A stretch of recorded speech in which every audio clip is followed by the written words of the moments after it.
नमस्कार दोस्तों, आप देख रहे हैं एबीसी इंडिया। मैं अमित भोबिया। दोस्तों, आपको बता दें कि 24 जवानों की शहादत हो चुकी है, 31 जवान घायल हैं और एक जवान अभी भी नक्सलियों की गिरफ्त में है। और इसी के बाद नक्सलियों ने एक प्रेस नोट जारी किया है।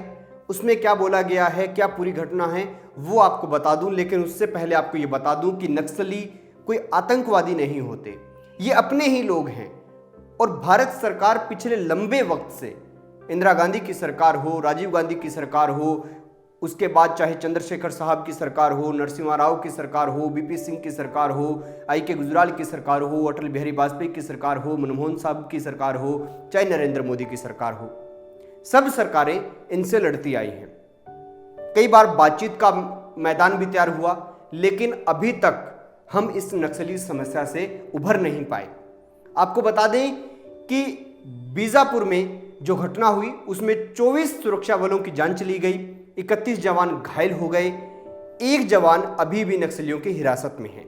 और इसी के साथ साथ नक्सलियों ने एक नोट जारी किया है। उनके मुताबिक पीपल्स लिबरेशन गुरिल्ला आर्मी, यानी जो नक्सलियों की आर्मी है, उसके भी 4 जवान शहीद हो चुके हैं, ऐसा उन्होंने बोला है। यानी 4 जवान उनके भी जान गंवा चुके हैं। आपको बता दें दोस्तों कि अब नक्सलियों ने कहा है कि इस घटना पर हम सरकार से बातचीत को तैयार हैं। वो मध्यस्थों की घोषणा कर सकते हैं। बातचीत के बाद हम उन जवानों को रिहा कर देंगे, यानी जो एक जवान है उस जवान को रिहा कर देंगे। और इसी के साथ इस प्रेस नोट में माओवादियों ने यह भी लिखा है कि आम पुलिस वाले हमारे दुश्मन नहीं हैं। घटना में मारे गए पुलिस वालों के परिजनों को हम खेद प्रकट करते हैं। माओवादियों ने यह भी लिखा है कि पुलिस बल के 2000 से ज्यादा जवान सुकमा और बीजापुर जिले के गांवों पर हमला करने आए थे, जिसकी योजना अमित शाह के नेतृत्व में बनाई गई थी। माओवादियों के अनुसार नवंबर 2020 में शुरुआत में ही इस सैन्य अभियान में 150 से ज्यादा ग्रामीणों की हत्या की गई है, जिसमें कुछ उनके पार्टी के नेता और कार्यकर्ता भी शामिल थे। और नोट के अंत में एक बात लिखी गई है कि मोदी शाह भले ही चाहे कितनी भी ज्यादा हत्याकांड करवा लें, कितनी भी हत्याओं की योजना बनवा लें, लेकिन इन योजनाओं को जन युद्ध के माध्यम से मुंहतोड़ जवाब दिया जाएगा। खैर दोस्तों, ये तो नक्सलियों की बात हुई और ये आज की जो करंट सिनेरियो है उसकी बात हुई। लेकिन आपको बता दें, पिछली सरकारें भी इनसे बातचीत की पेशकश करती रही, लेकिन ये लोग कभी नहीं माने।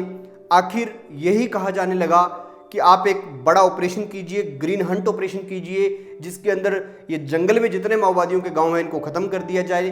लेकिन एक पक्ष ये भी है कि इससे मानवता खतरे में आ जाएगी, इससे हो सकता है वो लोग ज़्यादा उग्र हो जाएं।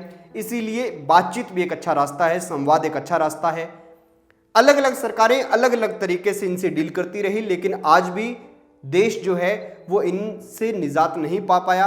अभी भी माओवादी और नक्सलवादी पूरी तरह से हावी हैं, इस बात में कोई दो राय नहीं।